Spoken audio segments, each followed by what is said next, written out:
Hello and welcome to the Gaelic Football Preview Show for our game. I'm Declan Bogue, and we're just looking ahead for the weekend's fixtures. And I suppose if there was another person here to ask me the questions, we might start talking about the Ulster Football Championship. But I'll come to that in a minute. We might just touch on Connacht games that are happening at the weekend, and obviously the championship opens up with two games involving exiles, and that would be London, who host Leitrim, and New York, who get up and running again with a game against Sligo. And I suppose if you were to look at it, you might look at it in the terms of that London didn't have any games for the last couple of years through COVID, and the same thing was the same case applied for New York. Obviously, this was the first time that London got going in the National League since COVID hit, and it was the greatest start that they ever had to the National League, and very, um, very encouraging, I suppose, for the game over there, and for Michael Maher, their manager, and for all the sort of London born kids that they have playing for them now, like, which they're not kids now. I just kind of see that any kind of opportunity for a shock here is almost gone by the form that they displayed in the league. I also think back to 2011 was the first year that James Horn had Mayo, and obviously Andy Moran was on that team, and Andy would have seen close on hand that Horan had been putting all these things in place for a run to Croke Park and beyond for Mayo that year, and yet London took them to extra time. So I do believe that if there's anyone best placed to look at this and be able to tell their players just how dangerous a game against London is, it is Andy Moore and their manager. So he will give them so much respect, knowing Andy and how thorough he is. He will have them all parsed and analysed to an inch of their life. So I think that this is a big game for Leitrim. I think they'll be looking to send out a statement, and I just can't see them slipping up against London. As for New York and Sligo, well, obviously, New York haven't played since they were given a tremendous hockey in by Mayo in 2019. Andy Moore again played in that game. But apart from everything else, it has been a bit of a struggle to get everything going. Like Johnny McGeaney, their manager, gave an interview recently in the Irish Times to Maggie Clerkin when he was describing that during the winter you simply cannot actually train football training in New York. It is too cold, and they set up a bit of a running group. There's quite a few American-born players now on the team, but they played a challenge match against Salt Hill some time ago, and it didn't really end particularly well for them.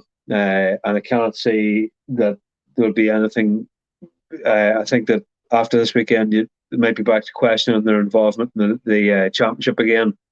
It's a wonderful thing for Connacht, but I don't believe, even by McGeaney's own admission, that they're even anywhere close to where they might have been in the past. It's going to be a bit of a struggle for them. So on to the game that many would dispute will be the tightest of the games. But Fermanagh play Tyrone, and it is an historical fixture in many ways. It's 40 years ago. It's coming up to 40 years anniversary when Brewster Park was established. That was the 9th of May 1982. That was the same year that Fermanagh last got a win over Tyrone in the Ulster Championship, and not many would be giving them a hope whatsoever, because Tyrone right now have an awful lot going for them. When they needed two wins in the last two games of the league, they beat Mayo, they beat Kerry. As Peter Canavan says, put a slight asterisk beside that Kerry game because Kerry didn't particularly need to win themselves. Having said that, they have the arrogance and the cockiness as if they didn't need those two qualities any more than they already have it. But they have the arrogance and the belief of being All-Ireland champions right now. Fermanagh played in Division 3. Many would actually say that Kieran Donnelly would have been targeting a good league, would have been to stay in Division 3 comfortably. But that's sort of not been the Fermanagh form for the last 2 decades. They would see themselves as a team that can survive in Division 2. And indeed, if they had a point that Sean Quigley kicked against Westmeath waved over, then they would have actually been heading into the final league game against Limerick with something at stake rather than nothing at stake. While Limerick were good on the day, Kieran Donnelly said that they were the best team that he had seen in Division 3.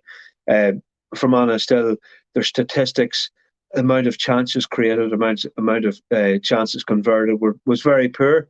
But the one thing encouraging for them that they can draw on was throughout the league, even the first game against Antrim, where they're perhaps people might say they were outclassed when all the goals started coming in, but they had massive amount of chances. They had their own goal chances they didn't take. Now, if you can't take them against Antrim, you can't take them against Limerick, who's to say that they will emerge against Tyrone?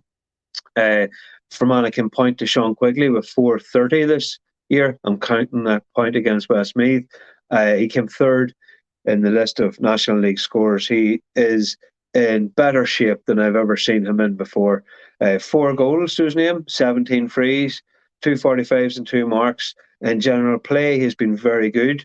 Dara McGurn has come very good alongside him, playing a little bit deeper this year. Against Laois, he made some magnificent fetches from kickouts.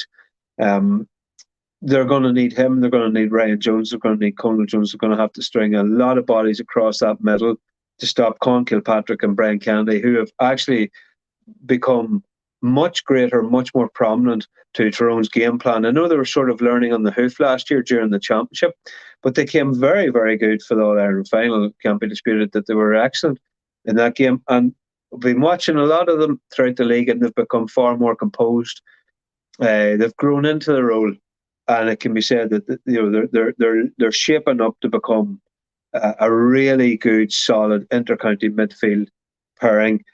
You may not have Peter Hart in the familiar jersey of number 7. He is going to be still recovering, as far as I'm aware of, from appendix surgery. But you're going to have Conor Myler. You're probably going to have either Rory Brennan or some of the Munros pushing forward and making their case. Frank Burns. You're going to have a fairly mobile half-forward line. Niall Sludden and Kieran McGeary is going to be in the mix. And you've got that full forward line of McCurry, McShane and Canavan. Possibly Cathal McShane to come off the bench. There's an awful lot said about Tyrone, the lack of players that they have right now. 7 absentees walking off. I don't actually think that it's going to be a huge problem for them. I think Fermanagh will come over the next number of years. They've got a very sharp management in Kieran Donnelly, along with Fian Quinn and Ray McCluskey and the backroom team. But I just think it's going to come far too early for them. They are a team now that have to nearly look at what they're going to be like in 3 years. The worry for them is that Sean Quigley now has reached the age of 30, and he's been playing since the 2011 championship. There's a lot of miles in the clock there, and God knows how it would be to squeeze another few years out of them. Altogether, Fermanagh, I believe, will be targeting keeping the score down. That won't be any secret to people who've been watching Fermanagh games over the last number of years, especially under Rory Gallagher. I suppose the difference in this respect might be that during the league, Kieran Donnelly played an awful lot more open. Ryan McManaman tried to play an awful lot more open. When it came to the championship, they kind of reverted to type and did what Fermanagh teams were pretty good at. Like at times, in 2018 and 2019, they're one of the best defensive structures in the National League. I can see that happening again, but just looking through the team, Sean McNally's very good, young goalkeeper. Luke Flanagan's very, very young. Johnny Cassidy is still young, although he played in 2019, 2018. Josh Largo Ellis, Brandon Horan. You have an awful lot of young players, and you can't be doing that against a team like Tyrone. Tyrone will win. The target for Fermanagh, even though they're not going to be saying it, is to keep the scoreline. If they came within 5 points, I think they'd actually be secretly delighted with themselves, and then they could target a big run for the Tailteann Cup. I know that's definitely part of their plans this year, and I think this is the way the game's going to go. Over to you, Shane.